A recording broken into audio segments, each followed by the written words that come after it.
আসসালামু আলাইকুম রহমতুল্লাহি ওবরাকাতুহু। সম্মানিত প্রিয় মুসলিম ভাই ও বোনেরা, আর ইসলামিক টিভির পক্ষ থেকে সকলকে জানাই আন্তরিক মোবারকবাদ। আশা করি সকলে ভালো আছেন। আমি আলহামদুলিল্লাহ আল্লাহর রহমতে ভালো আছি। আজকে আপনাদের মাঝে আলোচনা করব রোগ ব্যাধি থেকে মুক্তি লাভের দোয়া সম্পর্কে। চলুন আমরা জেনে নিই। সুস্থতা আল্লাহর বড় নিয়ামত। সুস্থ না থাকলে কোনো ভালো বা কল্যাণকর কাজ করা মানুষের পক্ষে সম্ভব হয় না। রাসূলুল্লাহ সাল্লাল্লাহু আলাইহি সাল্লাম সবসময় সুস্থতার জন্য দোয়া করতেন। সাহাবায়ে কেরামকেও তিনি সুস্থতার জন্য দোয়া করার নির্দেশ দিয়েছেন। রাসূলুল্লাহ সাল্লাল্লাহু আলাইহি সাল্লাম বলেছেন, আপনারা আল্লাহর কাছে ক্ষমা, নিরাপত্তা এবং সুস্থতা প্রার্থনা করুন। ঈমানের পর নিরাপত্তা এবং সুস্থতাই সবচেয়ে উত্তম নিয়ামত। সুনানে তিরমিজি, সুনানে নাসাই শরীফ।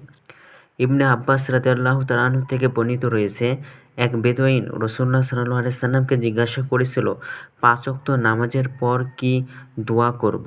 রাসূলুল্লাহ সাল্লাল্লাহু আলাইহি সাল্লাম বললেন, আল্লাহর কাছে আফিয়ত বা সুস্থতা এবং নিরাপত্তা প্রার্থনা করুন। বেদুন একই প্রশ্ন ৩ বার করল। তিনি শেষবারও বললেন, আল্লাহর কাছে দুনিয়া এবং আখিরাতের নিরাপত্তা প্রার্থনা করুন। সুনানে তিরমিজি শরীফ।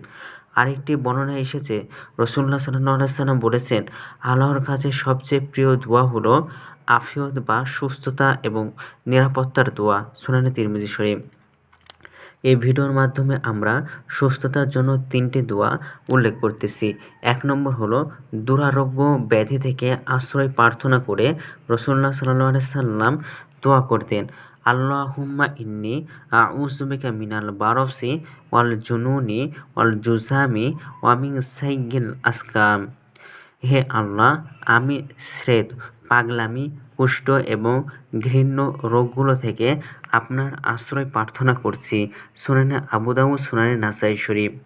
২ নম্বর হলো সুস্বাস্থ্য, সচ্চরিত্র, আমানতদারি প্রার্থনা করে রাসূলুল্লাহ সাল্লাল্লাহু আলাইহি সাল্লাম দোয়া করতেন, আল্লাহুম্মা ইন্নী আসআলুকা সিহহাতা ওয়াল আইফাতা ওয়াল আমানাতা ওয়া হুসনাল খুলুকি ওয়া রিদা বিল কদরি। অর্থ হলো, হে আল্লাহ, আমি আপনার কাছে সুস্বাস্থ্য, সচ্চরিত্র, আমানতদারি, উত্তম স্বভাব এবং তকদিরের ওপর সন্তুষ্টি প্রার্থনা করছি। আল আদাবুল মুফরাদ লিল বুখারী।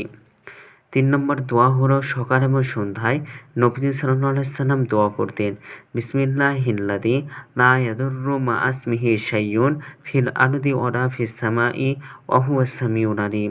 অর্থ হলো, ও আল্লাহর নামে, যার নামের সাথে আসমান জমিনের কোনো কিছুই কোনো ধরনের ক্ষতি করতে পারে না, তিনি সর্বশ্রোতা এবং সর্বজ্ঞ। সুনানে তিরমিজি, আবু দাউদ শরীফ। আমাদের ভিডিওটি যদি আপনাদের ভালো লাগে তাহলে অবশ্যই চ্যানেলটি সাবস্ক্রাইব করে পাশে থাকবেন। ধন্যবাদ সকলকে। আসসালামু আলাইকুম ওয়া রাহমাতুল্লাহ।